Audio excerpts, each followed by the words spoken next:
Hoy es miércoles 18 de enero del 2023, estamos en el día 2 de Davos y día 2 porque pues realmente ayer solamente fue la inauguración y tal, y me da muchísimo gusto poder platicar aquí en uno de los estudios para grabar podcast que montó el WEF, el World Economic Forum, con Andrés Velasco, que él es decano de la Escuela de Políticas Públicas de la London School of Economics. Andrés, muchísimas gracias, segunda vez en el podcast, pero primera vez cara a cara. Gracias a ti, encantadísimo. Y lo estamos transmitiendo también por YouTube, así es que muchísimas gracias, Andrés. Primero te quiero preguntar cómo ves este foro.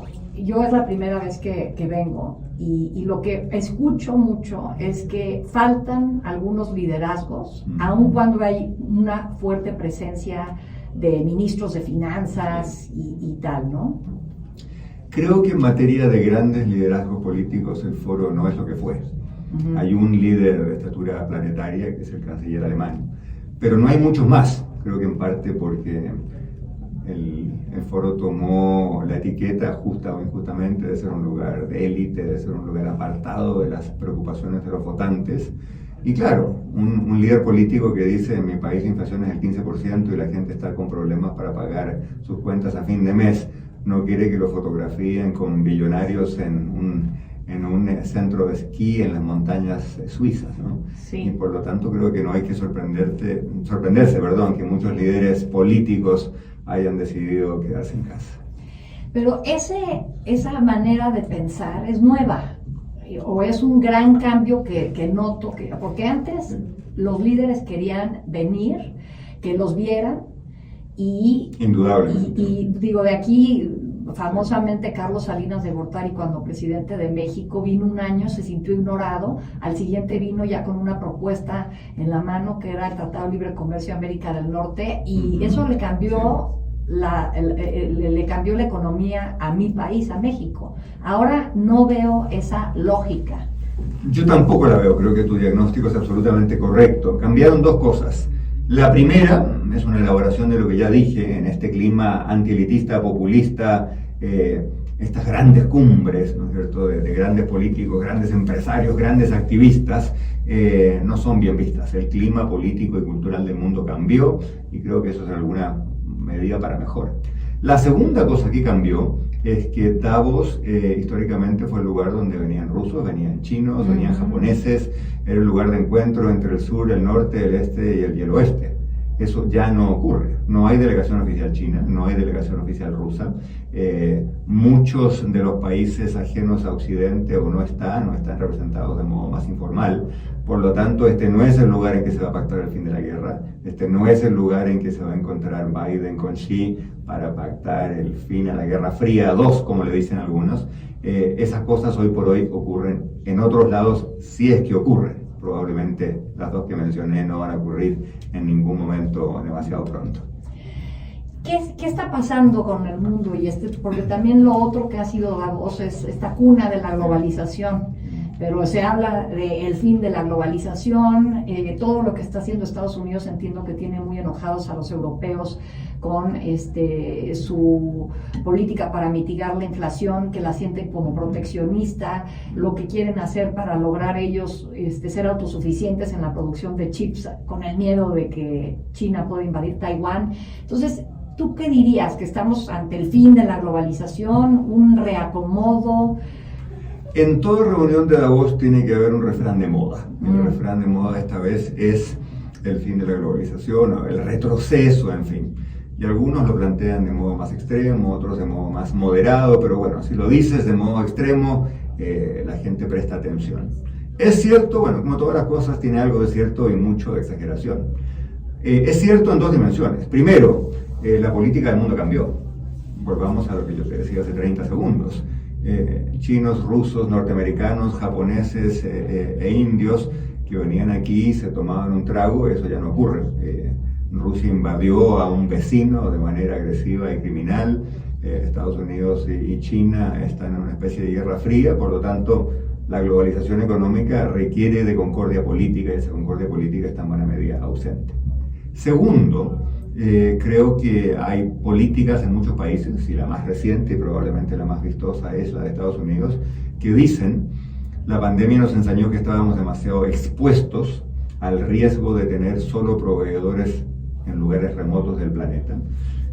Países que se encontraron que no tenían cómo producir material protectivo o protector, digámoslo, para evitar los anglicismos, contra la pandemia. Países que se dieron cuenta que no tenían capacidad farmacéutica y por lo tanto dicen: oiga, venga y me lo hace aquí en casa, y para eso le voy a dar un subsidio y le voy a dar un beneficio. La historia de las políticas industriales o de promoción industrial obviamente es larga, no partió ayer. Se pueden hacer de modo más proteccionista, se pueden hacer de modo menos proteccionista. Que Estados Unidos lo esté haciendo en alguna medida no me sorprende, pero creo que los europeos tienen un punto válido al quejarse, al decir: oiga, si usted quiere hacer promoción industrial, muy bien.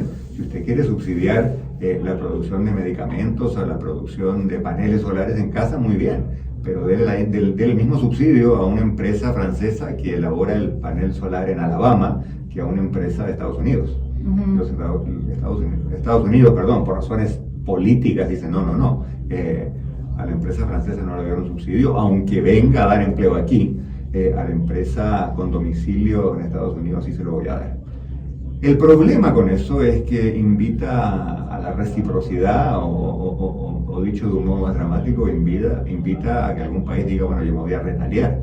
Y ya vemos, si por aquí en los pasillos se escucha, mucha gente, no solamente chinos de las empresas, porque el gobierno chino no está, pero las empresas sí, sino que también políticos y ministros europeos que dicen: oiga, si usted hace tal cosa, yo tengo que devolverle la mano. Y el gran riesgo para el mundo es que nos vayamos a una espiral en que tú me pegas una bofetada, yo te pego otra, y así nos vamos, y al final terminamos con una economía mundial bastante más fragmentada, ¿no? Y ahorita que dices que siempre hay palabras que están como de moda en cada una de estas ediciones, leí de una en este momento también que se llama permacrisis, una crisis permanente. Y que pues no solo es esto económico que estamos platicando, también en lo político. Ha habido foros sobre la democracia y qué está pasando con las democracias en el mundo, en donde igual está sentado un líder latinoamericano junto a líderes de países del primer mundo que también tienen problemas en sus democracias, por no hablar de todo lo que se ha dicho aquí de Brasil, ¿no? Lo ocurrido en Brasil. ¿Por qué esta crisis de la democracia? No sé si es una pregunta demasiado amplia. No, es una buenísima pregunta y muy atingente y relevante al momento que vivimos. Hay dos palabras adicionales que están de moda. Tú decías permacrisis, también se habla de polycrisis. Varias crisis, la política, la económica, la comercial, en fin. Yo creo que en materia de democracia hay mucho de lo que preocuparse. La democracia en el mundo está asediada por el fortalecimiento de regímenes autoritarios, China, por el retroceso total de un país como Rusia, que hace 20 años pareció aproximarse a la democracia y que hoy día es claramente una dictadura, por el surgimiento y fortalecimiento de lo que uno podría llamar las democracias iliberales o el autoritarismo disfrazado de democracia, en la India, en Polonia, en las Filipinas, en tu propio país, algo de eso estamos viendo, creo. Y bueno, y por el descontento con la democracia y los afanes autoritarios de políticos en países de tradición democrática largamente consolidada. Estados Unidos es el ejemplo número uno. Y en nuestra región, digamos las cosas con toda claridad, Venezuela es una dictadura, es una tragedia humanitaria.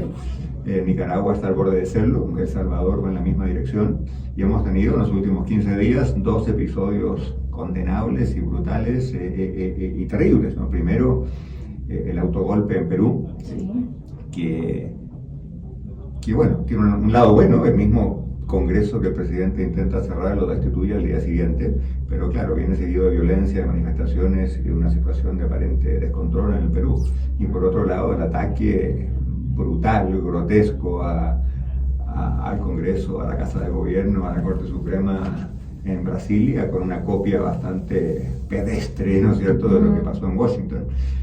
Ahora, si lo dejamos hasta ahí, la cosa toda se ve negra, pero yo creo que la cosa es más gris que negra, porque en Perú la democracia sobrevive, a duras penas, pero sobrevive. En en Brasilia rompieron vidrios, rompieron muebles, rompieron cuadros, antigüedades, obras de arte, pero no le rompieron el espinazo a la democracia que sigue adelante. En mi país, Chile, hubo un periodo de mucha violencia callejera, de gran alboroto popular, de muchas manifestaciones, que la verdad que solo terminó con la llegada de la pandemia. Pareció que la democracia chilena estaba ahí zozobrando y sin embargo Chile ha llegado a un acuerdo para un segundo intento de escribir la Constitución, y a ese acuerdo han concurrido desde el partido de derecha que viene de la dictadura de Pinochet hasta el Partido Comunista, lo que te revela que, creo yo, más allá de estos alborotos, hay una cierta fortaleza de la democracia que espero yo se termine imponiendo. Fíjate que en uno de los paneles en los que fui justo sobre el tema de democracia, hablaban de que la idea de la democracia es muy atractiva, pero que ven que lo que entrega al final la democracia pues no está cumpliendo con esa idea que probablemente tienen los ciudadanos. Me sonó lógico, pero lo que no entiendo es por qué en estos momentos es cuando esta idea versus lo que entrega no genera el descontento que hemos visto, porque pues la democracia ha sido lo que ha sido desde el siglo XVI. Yo escuché lo mismo que escuchaste tú, ¿sí? El XIX, digamos. Escuché esa afirmación y me parece que está equivocada, o al menos nos lleva a error si lo decimos así como lo dijo esta persona, porque eso supone que las democracias entregan menos que las dictaduras y por lo tanto las dictaduras llevan una ventaja. Y pensemos en COVID. ¿Cuáles fueron los países donde la respuesta fue más rápida, donde se evitaron más muertes? Nueva Zelanda, varios países europeos, y donde hubo gobernantes que metieron la pata, que dilataron la respuesta y que al final de cuentas terminaron siendo culpables de miles o de decenas de miles. China sigue metida en ese problema. Exactamente, China sigue metida en ese problema. En Rusia nunca sabremos porque las estadísticas evidentemente son falseadas, pero todo indica que el COVID mató a muchísima gente. Y si miramos en América Latina, los gobiernos cuyo desempeño fue peor, fue justamente, gobiernos democráticos, pero con ciertos resabios autoritarios, como el de Bolsonaro. Bolsonaro, por semanas, meses incluso, decía que la pandemia era una invención de los medios para perjudicarlo, y él salía y abrazaba a la gente, y las consecuencias las conocemos. Cientos de miles de personas perdieron la vida en Brasil, y algunas de esas muertes al menos habrían sido evitables. Por lo tanto, y podríamos seguir, líderes populistas y autoritarios o con tintes autoritarios en África, en Asia. La India es una democracia, pero tiene un presidente populista con algún tinte autoritario, un desempeño malísimo en la pandemia, etcétera, etcétera, etcétera. Resumen, no es para nada cierto que las democracias tengan un desempeño peor a las dictaduras. Lo que sí es cierto, primero, que las democracias son más transparentes, por lo tanto los problemas se conocen. Y lo que también es cierto, para darle algún crédito a esta tesis, es que los pesos y contrapesos de la democracia, los checks and balances, la prensa, todas esas cosas que son inherentes a la democracia, sí hacen que la solución de algunos problemas sea más lenta. Hace 30 años atrás, un alcalde que tenía un problema con la disposición de la basura, decía, ahí vamos a hacer un basural, hacía el basural y se depositaba la basura y las calles estaban limpias. Hoy día, un alcalde, y qué bueno que sea así, que quiere instalar un vertedero, tiene que hacer consultas ciudadanas, tiene que preguntarle a mucha gente, tiene que pasar por el filtro de la evaluación medioambiental, por el filtro de tus colegas que van a hacer muchas preguntas, por el enojo de los vecinos que van a decir, oiga, haga un vertedero pero no lo haga frente a mi casa. Es decir, la democracia se profundizó, tenemos hoy día más contrapesos que antes, eso es bueno, porque la señora que no quiere un basural frente a su casa va a decir, oiga, no me lo ponga aquí, póngalo más allá. Pero si uno lo ve desde el lado de la rapidez con la cual el problema de basura en una ciudad se puede resolver, es evidente que las cosas toman más. Y por lo tanto, si de ahí a alguien se le ocurre tomar una foto de cómo quieren hacer el basurero y subirlo a Twitter, claro, y se viraliza, y entonces están los pros y los contras, claro, todo esto para cada vez que hay basura tirada en una calle, los vecinos van a subir la foto a Twitter y van a insultar al alcalde, y el alcalde va a tener que dar explicaciones. Lo que tiene un lado bueno, pero también tiene un lado malo, en el sentido de que es fácil que se generalice el descrédito de los gobernantes, ya sean ellos alcaldes, presidentes o lo que sea.